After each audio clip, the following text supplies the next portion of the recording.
Gracias, amigas, amigos, que nos acompañáis hoy y también a quienes nos acompañarán desde el futuro. Gracias por facilitar mi llegada a tantos amigos, a Nacho Migueli, Valentín Valonrat, a Rafael Levenfeld, y gracias a todo este museo de la Universidad de Navarra por acompañarnos. Gracias a Javier Manzanos también del Ayuntamiento de Pamplona, con quien hemos tenido ya algunas otras aventuras. Efectivamente, hace algo más de un año que hablábamos aquí de Gordillo, Gordillo centrifugado en el arte de la transición, y estaba recordando antes con Javier pues que he tenido frecuentes presencias en Pamplona y en Navarra.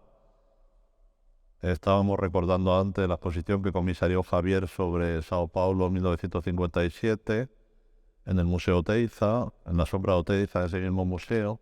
La exposición sobre Pablo Palazuelo XIII Rue Saint-Jacques que hicimos con la Fundación Juan Mar, también en el Museo Oteiza. He tenido la suerte de colaborar con el Museo de Navarra. Recordaba también, mientras escribía estas palabras, el paso por la inauguración del Centro Huarte y claro, y un temprano paso por la Ciudadela con la Poética de Cuenca, con el grupo de Cuenca, allá por el año 97. Los caminos confluyen ahora. Si hoy toca Alexanco, luego será Palazuelo. Y estoy encantado de estar en este museo que, como bien sabéis, recoge eso que Zobel llamó una generación irrepetible, con la que he tenido la suerte de convivir. Esa generación irrepetible es un término de Zobel en el catálogo del Museo de Arte Abstracto de 1966. Ya ha citado Nieves a Gerardo Rueda, mis trabajos sobre Oteiza o Palazuelo. Y ya recordaba también, cuando di la conferencia de Gordillo, el encuentro con María Josefa Huarte con ocasión de lo que vamos a llamar Mi vida con Gerardo Rueda. En el catálogo de la Fundación Beaumont del año 98 se hablaba de ese trabajo con sus obras. Y luego recuerdo que cuando hicimos La sombra de Oteiza, la exposición mencionada en el Museo Oteiza, me prestó algunas piezas de Palazuelo y siempre se lo recordaré. Imagino que ya sabéis que Palazuelo es Huarte. A los Huarte debe su futuro de escultor. Ellos fueron responsables de las primeras esculturas que hizo Palazuelo después de aquel agravio que le hizo el director de la Galería Maestra Palazuelo, cuando en el año 55, enseñándole una escultura, le dijo: yo no quiero esculturas hechas por pintores. Bien, hubo felizmente un encargo de Huarte para los locales de Isa, que supuso el comienzo del trabajo escultórico de Palazuelo. Era los comienzos de los años 60. Luego declaró Palazuelo que algunas de las piezas que había hecho recordaban algunas piezas posteriores de Barnett Newman. Y ya sabéis que la obra de Palazuelo se vincula a la exposición Forma Nueva del Inmueble. Se vincula también a otra cosa que menciono con frecuencia, que es el artesonado que hizo en casa de Juan Huarte en Madrid con madera de Alexanco. Y Huarte volvía a encontrarse con la vida nuestra, la de Alexanco, cuando realizamos Alcalá 31. Por tanto, hay que decir que es una figura permanente en mi pensamiento cuando he escrito o he comisariado. También para Alexanco, claro, fue muy importante Pamplona, ya lo sabéis, en donde, por cierto, expuso en 2003 en la Sala García Castellón de la Fundación Caja Navarra. Pues por aquí traía el catálogo, una bolsita que le he dejado ahí. Bueno, y curiosamente el proyecto Alcalá 31 también se estudió para la ciudad de Pamplona, como recordará Javier Manzano. No se llegó a fructificar, pero hubo una tentativa de hacerlo en la Ciudadela. Y para muchos de los que hoy estáis aquí y de los que nos puedan ver en ese futuro, hay que decir que Alexanco no fue uno más en los encuentros. Ya sabéis que muchos de las convocatorias históricas están trufadas de personajes secundarios que ocupan papeles principales, sobre todo después de que fallecen los principales. Alexanco fue organizador de los encuentros, siempre me contaba que durante un viaje a los Andes con Luis de Pablo caminaron mucho hablando de los encuentros.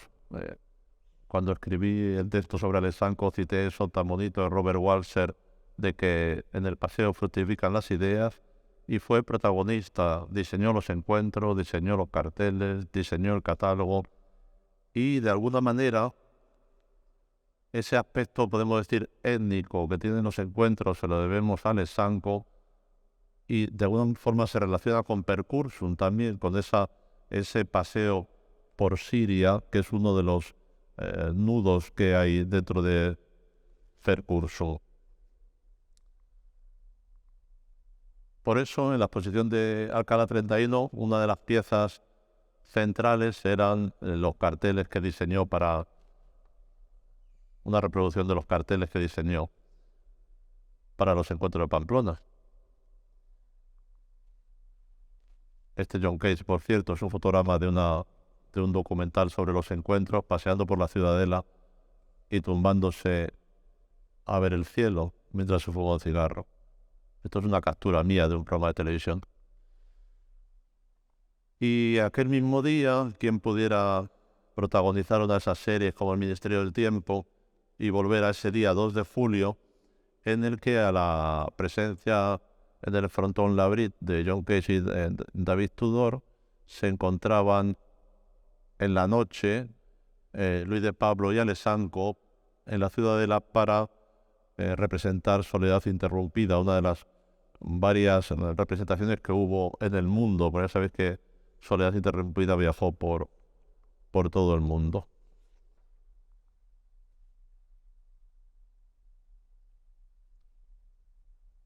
Tengo que dar las gracias también a Pepe Tejera, porque al final muchas de las dudas que quedaron con Percursum me ayudó a resolverlos. Este es el programa de los encuentros, en donde hay ese encuentro entre Cage, Alexanco y Luis de Pablo.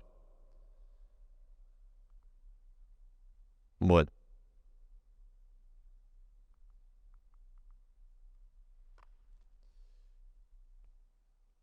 El título de esta charla, Nuevo ejercicio temporal, como ha contado Nieves, evocaba Alcalá 31.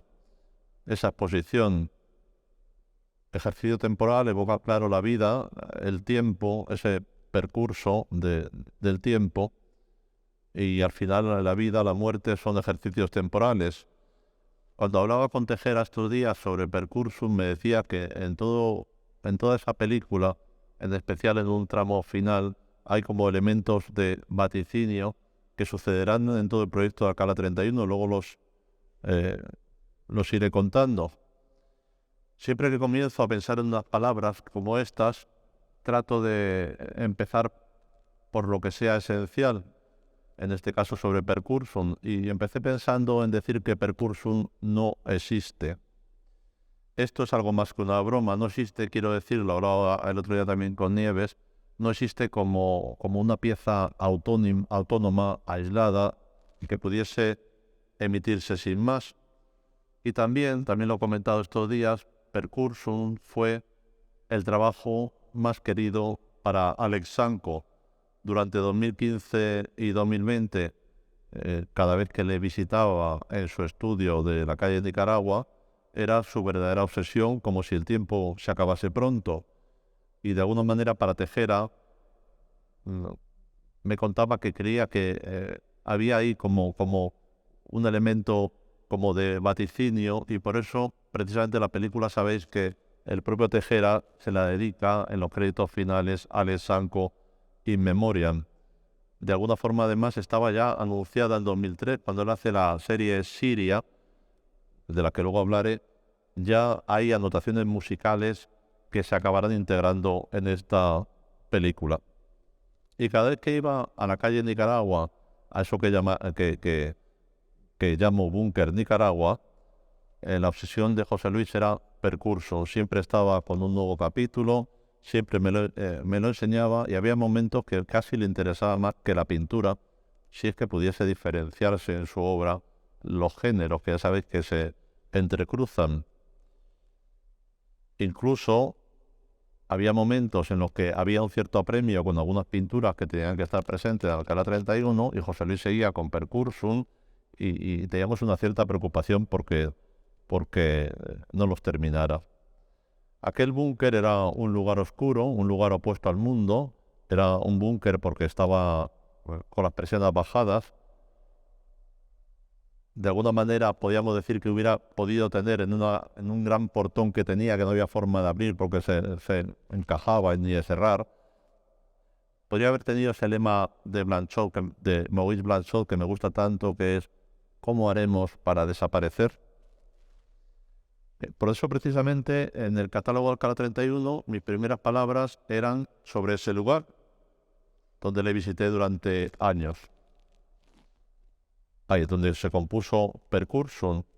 Y os voy a leer el prólogo, que es breve, que escribí para Alcalá 31, para ese catálogo, que el título podría ser Búnker Nicaragua. Se titula Conmoción entre el silencio de la vida diaria. Y llevaba 3 citas que son del propio Alexanco, que no son, y menos ahora, inocentes.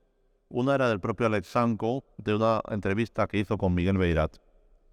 Decía Alexanco: hay infinidad de formas porque los movimientos son infinitos. Los rostros y las almas son infinitas. 1969.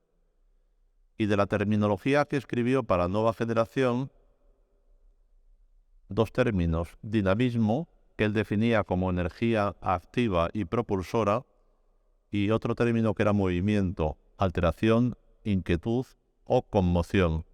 Y en aquel momento estaba leyendo los diarios de Ricardo Piglia, del escritor argentino, y me topé con una frase que la seleccioné para este comienzo, que era Piglia diciendo: ser de vanguardia es estar a destiempo.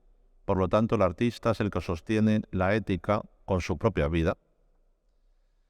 Y escribí, el título era otro epílogo en forma de prólogo, que recordaba uno que había escrito Paco Calvo Serrayer, un epílogo en forma de prólogo. Pues en este caso era otro epílogo en forma de prólogo. Hay un misterioso estar en el silencio de la vida diaria como artista de José Luis Alexanco, sucedido en el fértil encierro en su estudio de la calle Nicaragua, ahora en su capacidad de generar una inconmensurable propuesta artística desde el recogimiento en la umbría sala de trabajo cada jornada.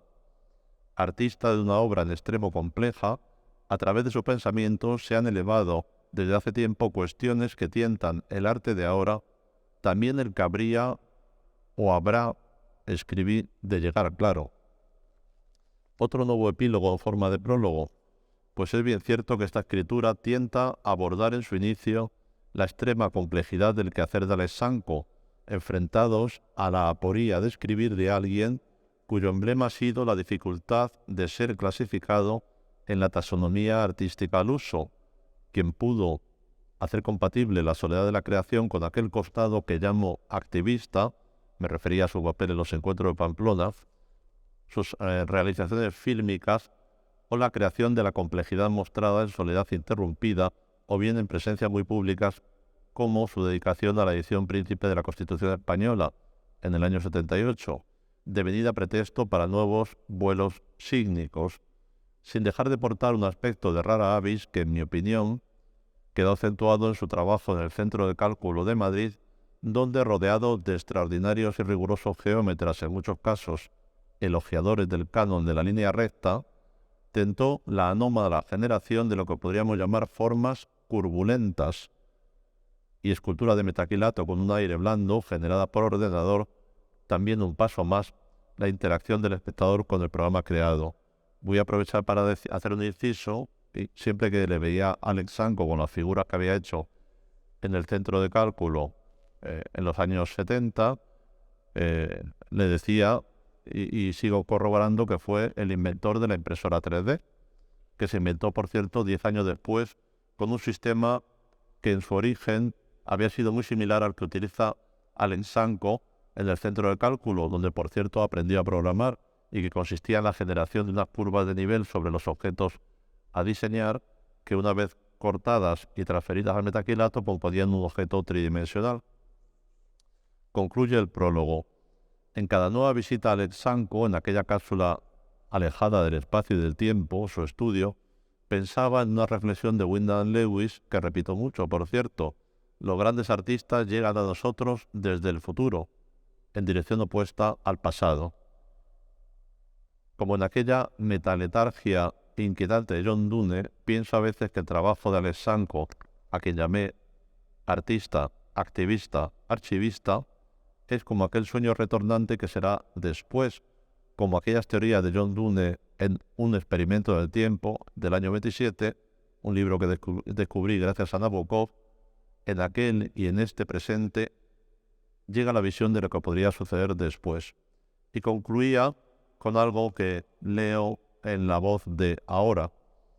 He viajado lejos, pensará Alex Sanco, pero mi pasado me acompaña y una partícula del futuro también está conmigo, como si sintiera la presencia invisible de un vórtice del tiempo, donde el cálido viento del pasado se encuentra con la corriente del futuro que vaticina, pero todo es impredecible, soledad o silencio, esperanzas y memoria de las cosas que han de llegar.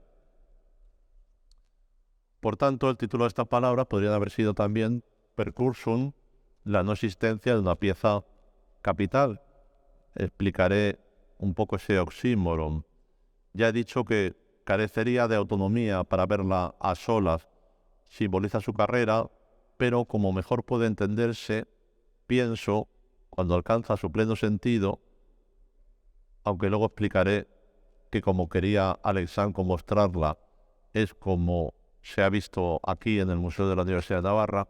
Sin embargo, cuando en Alcalá 31 le pidieron que transformara su proyecto, que podíamos decir que era en un proyecto retrospectivo, él hizo un sistema de cortes de la película que se troceó, podemos decir, en 9 relatos que se encontraban en la sala final al modo de un magnum percursum, como un desenlace casi épico de los relatos. Él lo definió con precisión, se trataba de actos, y posiblemente ese término tuviera que ver con su estupenda formación en la escenografía, también en el cine, con su conocimiento técnico, y le añadió el término preciso, luego hablaremos de la precisión en Alex Sanco, eran quinopinturas, kinemapinturas, podríamos decir. De esa forma, en la sala primera que dedicamos al movimiento estaban los 3 primeros actos en diferentes pantallas. En la sala 3, Soledad interrumpida, 2 actos, el cuarto y el quinto, en pantallas separadas, como se puede ver ahí. En la sala 4, ejercicios, estaban el acto 8 y el 9. En la 5, dedicada a los décimos, el 7. Y en la sala dedicada a la Constitución, el 6. Los actos iban desde los 9 minutos 52 del llamado acto 4 a los 3 minutos del acto 6 y se emitían en pequeñas pantallas con el sonido bajo para que no interfiriera con la gran música que ocupaba toda la sala. Ese término que he dicho antes, precisión, era muy importante en Alex Sanco, un artista complejo, de excelente memoria, notorio saber de cómo quería que se viera su obra, tutelador amistoso del trabajo, con un extraordinario control de los proyectos y de sus tiempos, bajo, eso sí, un aire de aparente indiferencia. Era además un archivo en y el lugar, antes de que esa noción de archivo se integrara con naturalidad en los discursos expositivos. Llegados a este punto, estoy obligado a contarles algo de la historia con Alex Sanco, de mi historia personal. De vez en cuando en estas palabras se cruzarán como recuerdos que podríamos llamar diaristas. El primero de ellos quizás pueda ser que con 21 años tuve ocasión de ver la exposición que Alex Sanco hizo en Fernando Vijande, y cuando estaba haciendo Alcalá 31 encontré entre mis papeles ese programa. Me encontraba también con Alex Sanco por otro azar profesional, que era que en los años 80 trabajé con Luis de Pablo organizando su archivo. Y bueno, tengo que decirles que Luis de Pablo era un músico muy próximo a la pintura, además de por su matrimonio con Marta Cárdenas, porque desde los años 50 había frecuentado lo que podemos llamar las vanguardias madrileñas, que se reunían en torno a la librería Abril, que era un buen lugar, en la calle Arenal 18, era un buen lugar para encontrar esos libros o prohibidos o censurados que Carmina Abril guardaba en un rincón de la librería, y ahí se encontraban, eso lo contaron tanto Luis de Pablo como Paco Nieva, Luis de Pablo, Paco Nieva, Gerardo Rueda, entre otros. Y luego Luis tenía una gran capacidad de analizar también las formas plásticas. Sobre Rueda escribió un bonito texto que se tituló Una pintura frecuentemente musical, de tal forma que el encuentro con Luis de alguna manera también me puso en situación del encuentro de Alex Sanco, con quien había empezado en el año 2014 un proyecto que llamé Nosotros Artistas, que en fin ahí está en esa mega pantalla de la Plaza de Callao en Madrid, y fue un programa que hicimos con Arco, se tituló Nosotros, y me encantaba que Alex Sanco se encontrara con nuevas generaciones, como podía ser Victoria Civera o como podía ser Eulalia Baldosera. Ese Nosotros hablaba de lo que podíamos llamar, simplificando, rarezas, ¿no? Y a partir de ahí nació el proyecto de exposición Ejercicio Temporal, que, descartado por el silencio del Museo Reina Sofía, llegó hasta la Comunidad de Madrid, donde fue recibido con entusiasmo. En este programa Nosotros estaba convaleciente de una operación que le dificultaba andar e hizo una rareza, podemos decir, que se llamó Hay más de tres realidades. Y tenía un discurso teórico que le leo porque todo lo que decía Alex Sanco era interesante. Él decía que había más de tres realidades. Y escribió: en este caso, intrigado, abrumado, desesperado e impotente ante la cantidad de realidades, he escaparatado tres. Primero, la que miramos generalmente sin ver. Segundo, la que se crea generalmente sin saber por qué. Y tercero, la que se lee sin comprender del todo. Las tres se mezclan y confunden como un ovillo enredado y se refugian detrás de un cristal. Habrá más delante del cristal. Y utilizaba con una frase de Julio Verne, de Miguel Strogoff, que ya había utilizado sobre los muñecos de Soledad Interrumpida en los años 70. Y me decía: una frase de esta página se me quedó grabada. La obra del tiempo, ayudada por la sagacidad de los gobernantes. A ellos, decía Alex Sanco, achaca Julio Verne la incapacidad de controlar las realidades de estos seres que deambulan por territorios de los otros, que aseguran ser dueños. La región, Siberia, a la que se refiere, era bastante más grande que la actual Comunidad Europea, 4 veces, que también tiene gobernantes a los que su sagacidad les pide ignorar las distintas realidades que nos invaden. Ya había utilizado esta frase en las representaciones que hicimos Luis de Pablo y yo de Soledad Interrumpida en las Olimpiadas de Múnich en 1973, en las que se proyectaban páginas de Miguel Strogoff sobre mis esculturas inflables y eran leídas parcialmente por la soprano Simone Rist. Al releer de nuevo el texto y trabajar con él, encontré una brecha en el significado que yo siempre le había dado. Esa brecha me empujó a preguntarme por el complicado constructo de realidad, y de esa manera se me ocurrió superponer en esta obra, la que miramos generalmente sin ver, escenas cotidianas en blanco y negro de gente pasando o de fragmentos de los noticiarios del día, la que se crea generalmente sin saber por qué. Una imagen abstracta a todo color que discurre siendo ignorada por la anterior, y la que se lee sin comprender del todo, en la que se pone de relieve cómo el deseo singular imprime finalmente el significado del texto. He revisado mi agenda estos días cuando venía para Pamplona y leía, esto forma parte de eso que les dije antes del diarismo, que el 3 de enero de 2019 cené en su casa con Nieves, José Luis Alessanco, y estábamos a unos metros del búnker Nicaragua. Nos acompañaba Javier Sey de la Riva, gran amigo nuestro que falleció también en febrero de 2021, y la artista, su mujer, Ana Buenaventura. José Luis Alessanco hace la cena, una cena estupenda, y pasamos un rato maravilloso.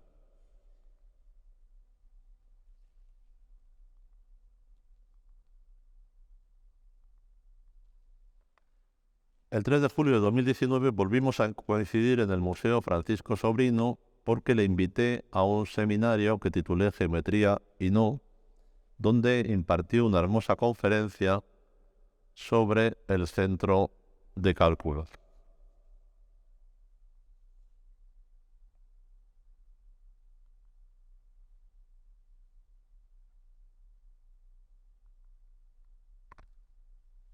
Mi primer recuerdo sobre Percursum fue, ya he dicho, la latencia de Percursum en nuestras vidas.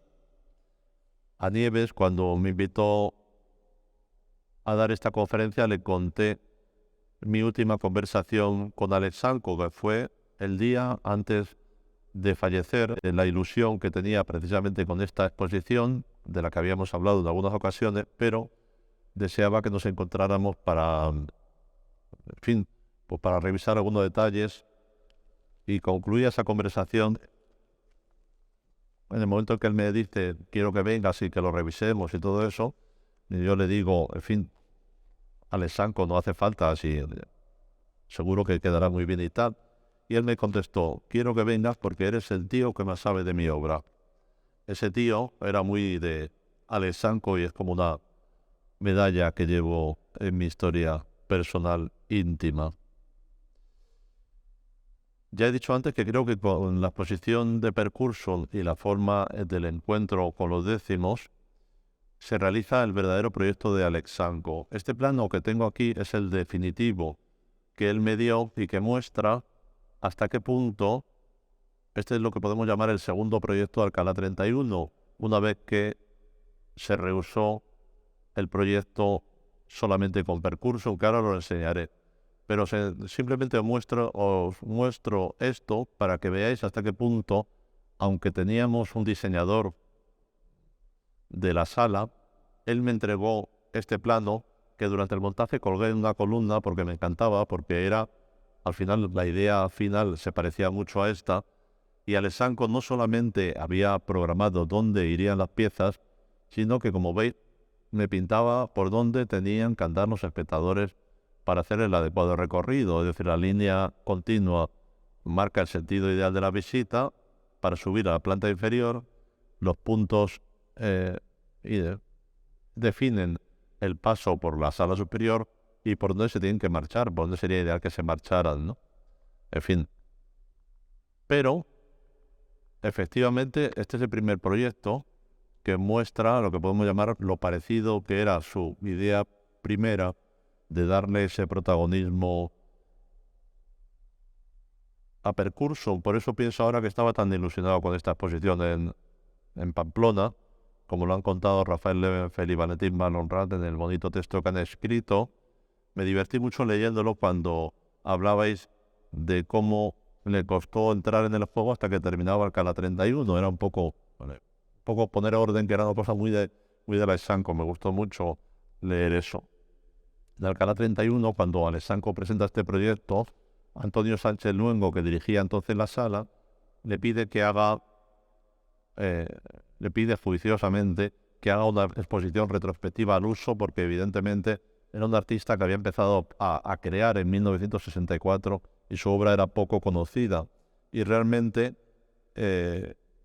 podemos decir que felizmente sucedió eso, porque ya saben ustedes todo lo que pasó después. Y Alessanco pudo disfrutar de su exposición, a la que iba todos los días, feliz.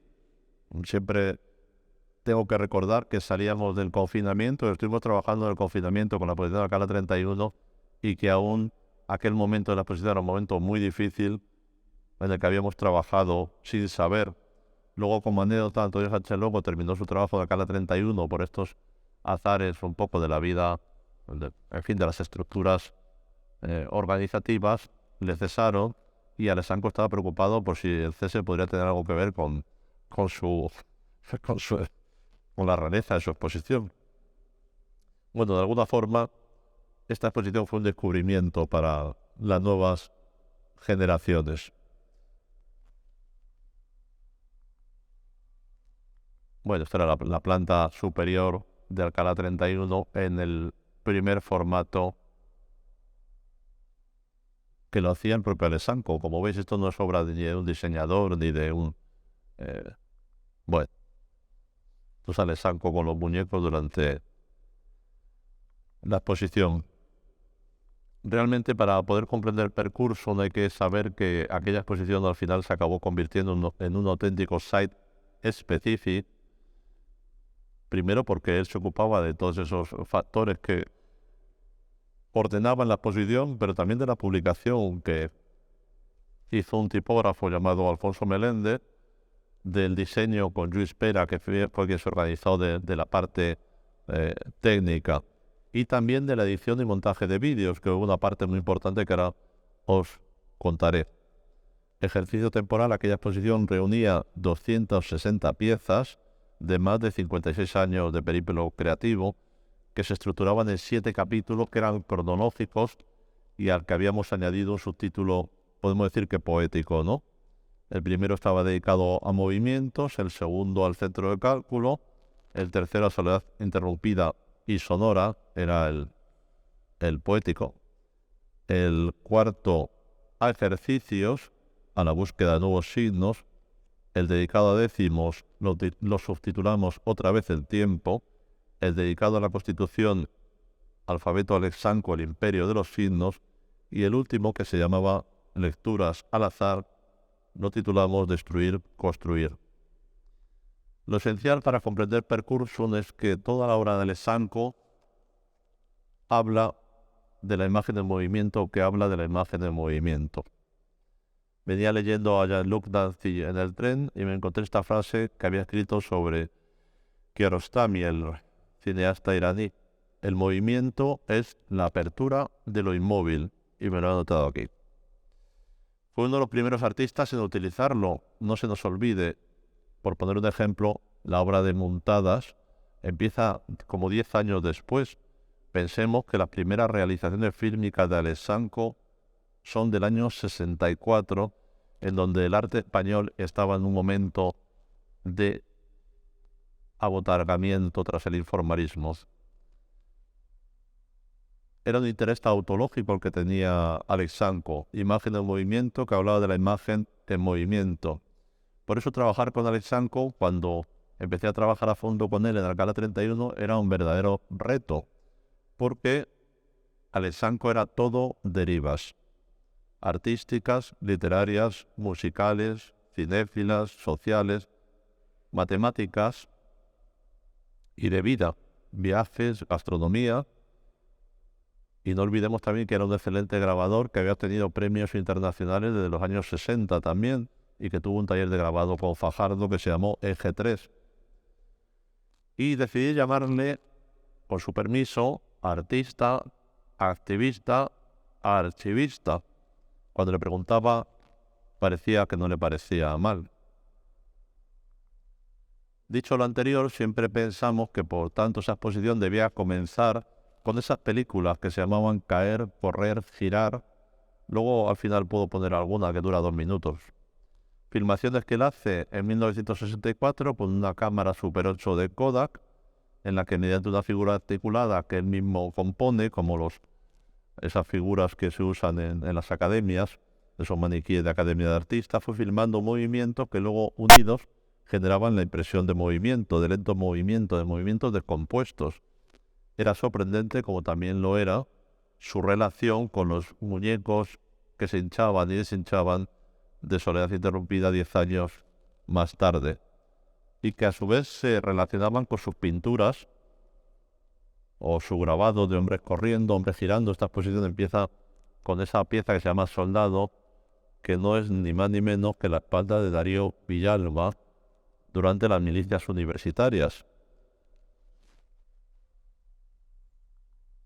Este es Andy Warhol, por cierto, que se estaba por aquí entre medias, con una pieza de Alex Sanco que estaba en el despacho de Vijande, y a Alex Sanco siempre le gustaba mucho esta foto, ya sabéis por qué, es la visita de Warhol a Madrid. Ay, esto es caer, esto es correr. Luego las pasamos estas para no... Bueno, vamos a poner un poquito girar, a ver si...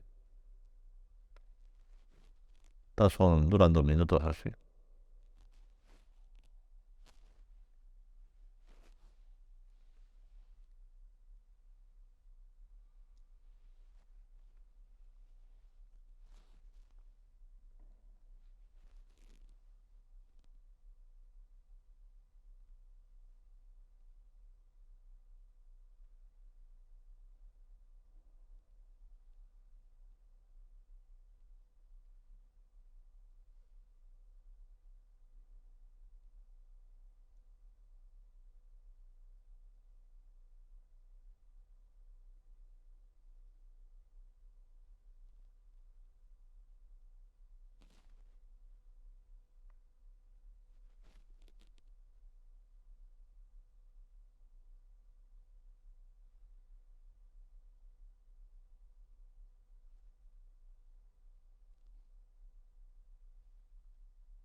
Bueno, decía Darío Villalba, no es extraño, esto es una pieza de Darío Villalba que se llama Nadadores, no es extraño, piensa uno, encontrarse, en fin, es una cuestión que ahí queda, esas concomitancias entre los seres que corren, que caen, que giran de Alex Sanco, o los nadadores y corredores de Darío Villalba, o por supuesto los encapsulados de Darío Villalba.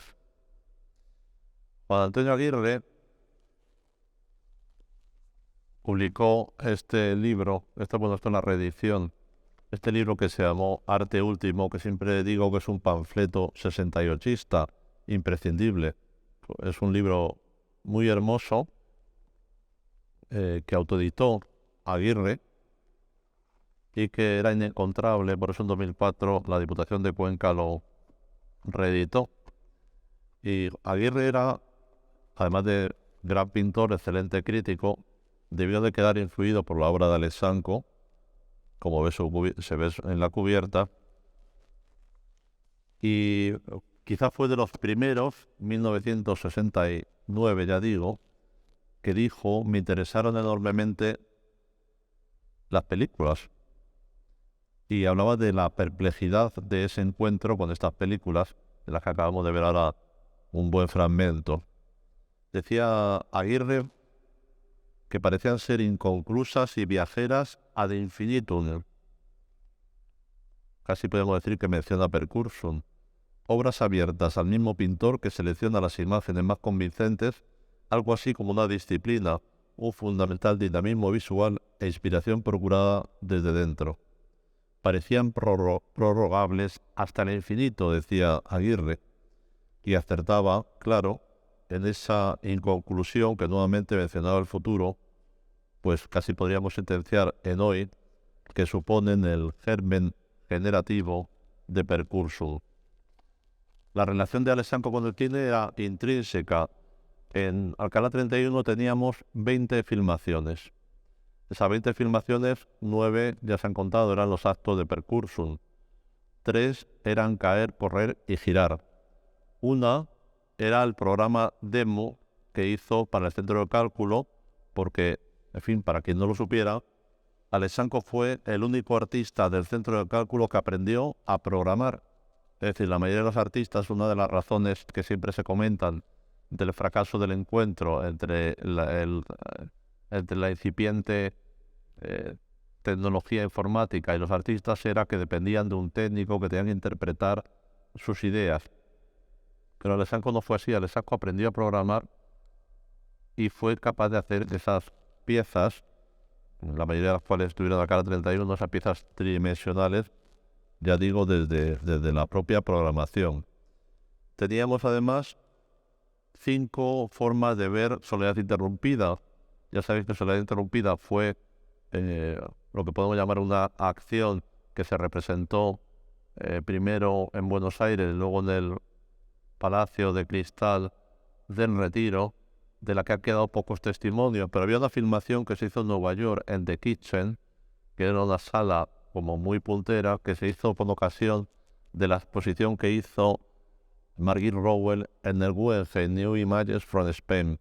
Alexanco fue incorporado a una pieza que era como una saga final que se hizo en The Kitchen, donde por cierto estaba también la obra de Montadas en aquel tiempo, y él encargó, dentro de esa mentalidad que tenía, que siempre digo que era visionaria, encargó que es un señor que se llamaba Santos Parrilla, lo filmara. Bueno, pues en Alcalá 31 tuvimos como 5 formas de ver Soledad Interrumpida. Y luego hay una pieza que a mí me gusta mucho y que él descartaba un poco, que era una pieza que se llamó 138 o Historia Natural, que la produjo Elías Querejeta con José Luis Gómez, Janine Mestre y Silvia Valdés. Es una película de 45 minutos que la idea es de Alexanco y Luis de Pablo. Y luego hizo una pieza que fue su primer encuentro con Tejera, que se llamó El Viaje para la Comunidad de Madrid, que es el estoy hablando con Tejera, es el momento en el que se encuentra, una pieza de 14 minutos. Viendo estos días Percursum en su versión final, ya sabéis que está dedicada a Nieves González, su mujer, y a María Reyes Zárate, esposa de Tejera. Dicen ellos en la dedicatoria que han convivido con nuestras elucubraciones todos estos años. Entre los hechos más conmocionantes que uno encuentra viendo esta película es conocer los azares biográficos de la cantante Dora Tisserand, que no existe. Quizás muchos de vosotras lo sepáis ya. Es una voz sintetizada por ordenador. Dora es la computadora. y Tisserand es tejera en francés. Que quien recita un poema de Adonis es su sobrina, Mai Haftar al-Bunni. Y es muy importante, claro, el percurso del entronque con Siria. En el año 98, esto creo que lo contó Capi Corrales cuando estuvo en los días inaugurales. En el año 98, Alexanko visita Siria, se queda fascinado y es un poco difícil de sintetizar lo que le conmueve. Le conmueve la ruina, podemos decir, de la historia, la grandeza de las ruinas históricas con la miseria de las chabolas y de la pobreza de los refugiados, le conmueven los atardeceres en las ciudades sirias, le conmueve la luna llena. En Percurso hay una luna llena en una de las imágenes. Y tenemos que pensar que él había hecho una gran suite de pinturas, 144 pinturas, que expuso, en gran parte las hace en el año 99, después de ese primer viaje a Siria, y se pusieron en las galerías Luis Burgos, Amparo Gamir y en Bad. Sorprendentemente las series llevaban anotaciones musicales. Eran 6 series. La serie Amán, él subtituló Obras para cuarteto musical. La serie Baal, obra a toda orquesta con mucha percusión. La serie Damasco, obras para orquesta. La serie Borra, obras para orquesta de cámara. La serie Patra, obras para teatro musical. Y la serie Vía Recta, obras para un solo instrumento.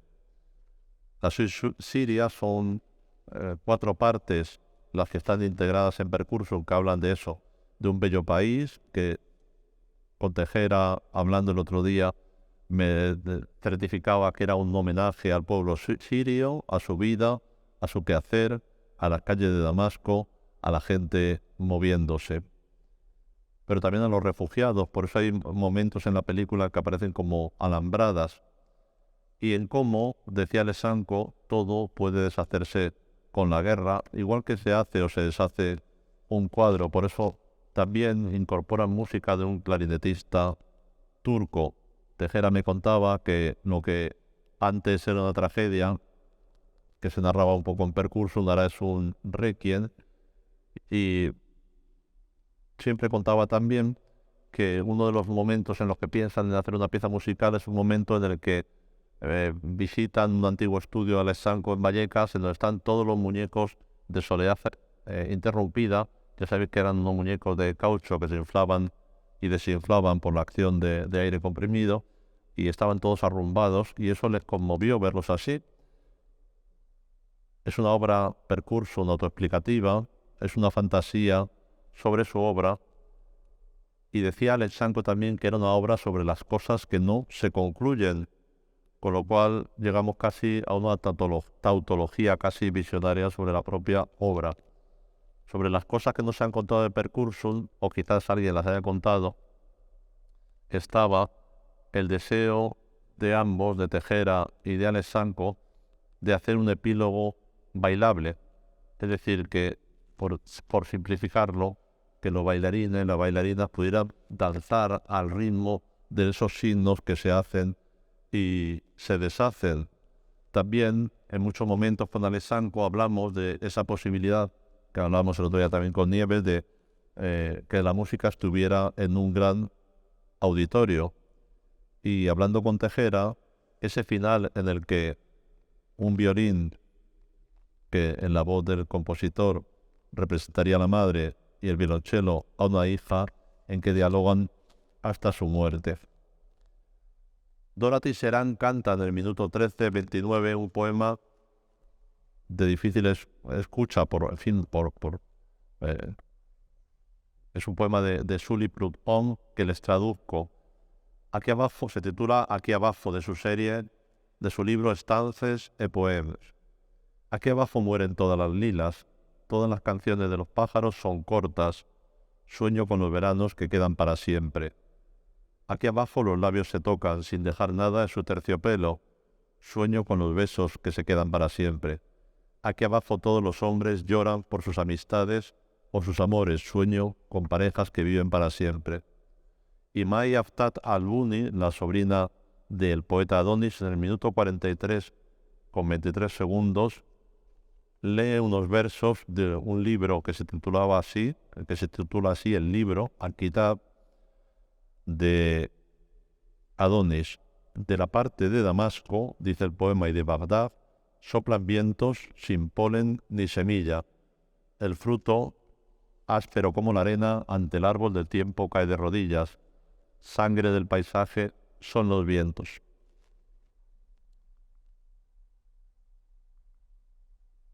Es una foto de Juan Barte que iba en el... Y permitidme que concluya con esto que os leí antes del año 69 de Alexandre. Hay infinidad de formas porque los movimientos son infinitos. Los rostros y las almas son infinitas. Gracias.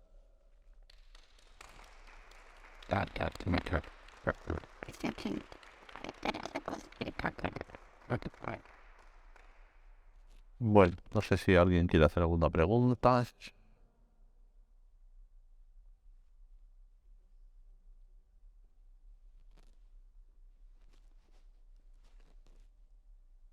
Bueno, pues muchas gracias, Alfonso, por esta magnífica exposición que me parece que se produce un diálogo entre esta última exposición en vida de Alexandre y esta exposición póstuma que él esperaba con afán, que hemos tenido aquí estos meses y que todavía va a continuar unos meses. Y bueno, yo sí que, aunque no tenemos mucho tiempo, sí que te preguntaría si brevemente había un momento que has dicho como lo que significó esa exposición para los artistas jóvenes, que su obra era poco conocida. No sé si nos puedes contar algo con respecto a esto, o sea, si sacar a la luz toda su obra, todo su itinerario. O sea, realmente, aunque fue un momento duro, ha sido más reciente, en pandemia, pero ¿qué idea tienes de lo que puede significar en el panorama actual, para la generación o para los artistas? La obra de Alexandre en general. Realmente yo creo que compone un corpus de artista, primero de difícil encuentro con otros artistas, luego del arte español, por el uso primero de ese uso tan temprano de lo que podemos llamar tecnologías visuales, y también por un modo de acercamiento a la pintura que es tan contemporáneo, en donde se encuentran tantísimos resortes que van desde el collage hasta ese sentido, podemos decir, reciclatorio que tenía de toda su obra, de tal forma que los cuadros se abastecen muchos de sus cuadros se abastecen de formas que arrancan casi en el centro de cálculo. Muchos de estos cuadros tienen las rodajas del centro de cálculo que vuelven a los cuadros que entran y salen permanentemente. Por eso quizás su camino fue tan solitario, porque fue un artista permanentemente, yo creo, incomprendido, difícil a escribir a ninguno de los grupos, ni estaba con los pintores, en ningún caso informalistas, en fin, él era más joven, pero no se puede escribir, no solo no se puede escribir, sino que gran parte de su trayectoria es como un intento de desacomodación, ¿no? Eso que he contado del centro de cálculo, el centro de cálculo, que es el gran receptáculo de los geómetras, pues él se va a trazar líneas curvas, y frente a los artistas que tratan de encontrar, como caso de Barbadillo, por poner un ejemplo, que tratan de encontrar formas modulares y demás, él hace realmente un programa absolutamente anómalo para ese lugar, pero lo resuelve con otra posición solitaria, que es aprendiendo el lenguaje.